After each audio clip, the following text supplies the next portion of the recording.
శ్రమ లేకపోతే దేవునికి నువ్వు సమీపముగా రాలేవు. శ్రమ అని అగ్ని వచ్చిందనుకో, ఆటోమేటిక్ గా యేసయ్య దగ్గరికి వచ్చి ఆయన పాదాల మీద పడిపోతావు.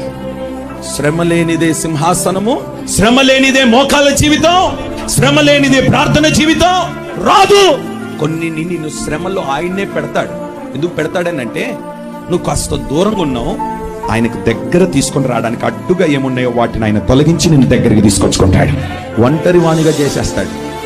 ఎప్పుడైతే నువ్వు ఒంటరి వాడు అవుతావో, నిన్నటి వరకు నీ ప్రక్కన కూర్చొని తిన్నవారు కూడా నేను పలకరించరు. నీ తల్లి నీ తండ్రి కూడా నీ దగ్గరకు వచ్చి నీతో మాట్లాడరు. నీ కుటుంబం అంతా నేను దూరం పెట్టడం ప్రారంభిస్తుంది. ఎందుకొరకో తెలుసా?